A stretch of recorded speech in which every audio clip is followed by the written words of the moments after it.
इसलिए दोबारा से मैं इन सबको मुबारकबाद देना चाहती हूँ। और एक मुबारकबाद और है कि हमारा नेशनल हाईवे जो है श्रीनगर टू उड़ी, वो भी हमारा मंजूर हो गया है। और ये एक बहुत बड़ी बात है जिसके लिए हमारी पूरी बारामूला की टीम जो है वो मुबारक देने के लिए उनको आप सबको उनको मुबारक देना चाहिए, क्योंकि इन्होंने पिछले 1 साल में उस पर बहुत मेहनत की और आज हमें ये नेशनल हाईवे भी मिला।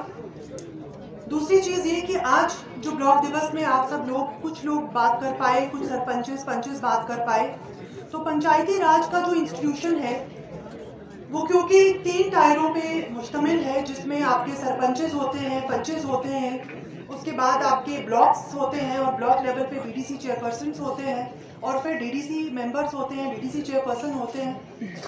ये सारे मेंबर्स जो हैं इनका एक बहुत बड़ा रोल रहता है। और हम भी जब आपके पास आते हैं ब्लॉक में बात करने के लिए, तो हमें भी एक्सपेक्टेशन होती है कि आपके जो नुमाइंदे हैं जिनको आपने इलेक्ट किया है वो आपकी जो मांगे हैं या आपने जो काम किए हैं उनके बारे में बताएंगे। कुछ चीज़ें जो आपने रेज की, कुछ डिमांड्स जो रेज की, वो मैंने सारी नोट की हैं और मेरे सारे ऑफिसर्स को भी मेरी डायरेक्शन थी कि वो इन डिमांड्स को नोट करें, क्योंकि हमारा जो काम था वो यही था कि आप तक आएँ और देखें कि ज़मीनी सतह पे कितना काम हो रहा है। आप सबको मैं बता दूं कि एक इंसान के बस में जो है, as a administrator also and as a human being also, मुझे लगता है कि इन्होंने बहुत अच्छा काम किया, लेकिन बिल्कुल हमें और अच्छा काम करने की ज़रूरत है और ज़्यादा आपकी डिमांड्स हैं जिनको हमने नोट डाउन भी किया है। लेकिन इन सारी डिमांड्स को फुलफिल करने के लिए आप लोगों की भी भागीदारी है इसमें। अगर मैं आपको फंडिंग की बता दूं कि हमारी फंडिंग जो है वो पीआरआईएस को कितनी जाती है, हर सरपंच को 24 लाख रुपए जाता है, हर सरपंच को। हर बीडीसी चेयरपर्सन को 25 लाख जाता है, हर बीडीसी चेयरपर्सन को, और हमारे 26 बीडीसी चेयरपर्सन हैं। हर डीडीसी मेंबर को ऑलमोस्ट 72 लाख रुपीस जो है वो जाता है। इसके अलावा 14th FC का अलग फंडिंग इनको जा रही है हर सरपंच को। बैक टू विलेज 3 में भी पीआरआईएस में हर सरपंच को ऑलमोस्ट 10-10 लाख रुपए जाता है। अब आप सोचिए, इसको कंपेयर कीजिए कि जब ये पीआरआई सिस्टम नहीं था तो ये पैसा तो आता ही नहीं ना था आपके पास। आज जो हमारा बजट है वो 1500 करोड़ है एक डिस्ट्रिक्ट का, 1500 करोड़। इसको आप 2 साल पहले से कंपेयर करें तो उसका ये दुगना तिगना ही नहीं 10 गुना है। ठीक है, तो हमने इम्प्रूवमेंट की है। हमने एक लेवल जो था उससे बहुत ऊंचे चढ़ के हमने जो है डेवलपमेंट के काम किए हैं। इतने वर्क्स हो गए हैं जो 10 गुना वर्क्स जो हैं वो मैं कह सकती हूँ बड़े बिना शक और शुबा के कि हमने इतने काम किए हैं। लेकिन ये सही बात है कि आप लोगों के जेन्युइन डिमांड्स हैं, आप लोगों की जेन्युइन जो मांगे हैं वो हमने नोट की है, लेकिन इसमें आप लोगों का कितना रोल है वो आप इस फंडिंग पैटर्न से ही समझ सकते हैं।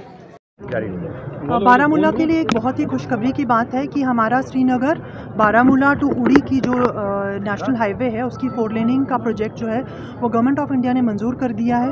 बहुत ही मेहनत के बाद ये प्रोजेक्ट जो है वो मंजूर हुआ है और इसकी वजह से सारे बारामूला के जो लोग हैं वो बहुत खुश हैं, क्योंकि इससे हर एक जो तहसील है, हर एक ब्लॉक जो है वो फ़ायदा उठाएगा। जो हमारी जो नॉर्मल हाईवे थी उस पर जो प्रेशर था वो कम हो जाएगा और इससे पूरे नॉर्थ कश्मीर के तीनों डिस्ट्रिक्ट्स जो हैं, कुपवाड़ा हो, बांडीपुरा हो या बारामूला हो, ये सारे फ़ायदा उठाएंगे और इवन श्रीनगर भी इसका बहुत फ़ायदा उठाएगा। ये बीआरओ को दिया गया है ये काम और इस पर काम ज़ोरों शोरों से चल रहा है।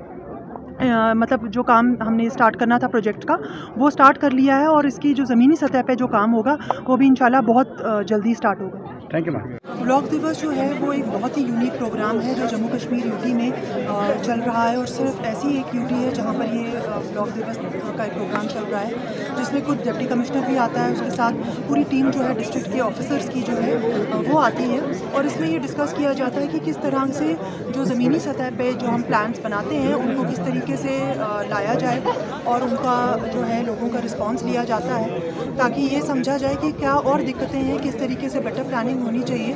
अगर हम बारामूला की बात करें तो यहाँ का जो बजट है वो बनता ही ऐसे है कि उसमें एक बहुत बड़ा हिस्सा जो है वो एरिया डेवलपमेंट प्लान्स का होता है, जिसमें पंचेस का रोल होता है, वो अपने लेवल पे प्लानिंग करते हैं। ब्लॉक्स का रोल होता है, लाखों रुपया जो है वो डायरेक्टली इनकी प्लानिंग से जो है वो डिस्ट्रीब्यूट किया जाता है। और उसके बाद डिस्ट्रिक्ट प्लान में भी, यूटी कैपेक्स में भी बहुत सी ऐसी चीज़ें प्लान की जाती हैं। हमने आज के ब्लॉक दिवस में भी ये सब चीज़ें नोट की कि कहाँ कहाँ पे इश्यूज़ आ रहे हैं और कहाँ पे और ज़्यादा जाए, ताकि हम नेक्स्ट टाइम जो प्लानिंग करें उसमें किन चीज़ों को प्रायोरिटी देनी चाहिए। जो भी हमारी स्टेट लैंड है और काचराई लैंड है, ये गवर्नमेंट की एक स्ट्रिक्ट डायरेक्शंस है कि स्टेट लैंड और काचराई लैंड जो है वो स्टेट की प्रॉपर्टी होती है और जो काचराई होती है वो कम्युनिटी की प्रॉपर्टी होती है। अगर उसकी इंक्रोचमेंट होती है तो उसमें पूरी कम्युनिटी का नुकसान है, क्योंकि उस काचराई लैंड में जो है वो ग्रेजिंग लैंड होती है बेसिकली, और उस पर कम्युनिटी के जो है वो जो कम्युनिटी को मुफीद हो चीज़ें वो होनी चाहिए। इसी के लिए हमारे पूरे बारामूला में जो है एक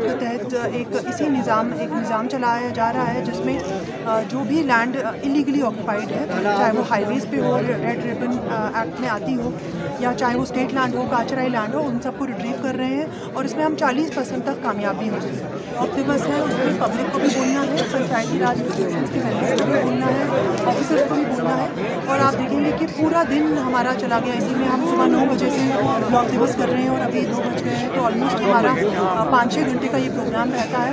और इसमें ये फ्रूटफुल इसलिए होता है क्योंकि इससे हमें एक जो ग्राउंड के साथ कनेक्ट है वो बना रहता है। ऐसा नहीं होता कि हम ऑफिस में बैठ के, जो पहले एक इशू बन गया था कि लोगों से मिल नहीं रहे थे ऑफिसर्स, तो आज मुझे लगता है किसी हद तक हम उसमें कामयाब हुए हैं। लोगों से हम मिल रहे हैं और लोगों की इश्यूज डायरेक्टली सुन रहे हैं। Thank you.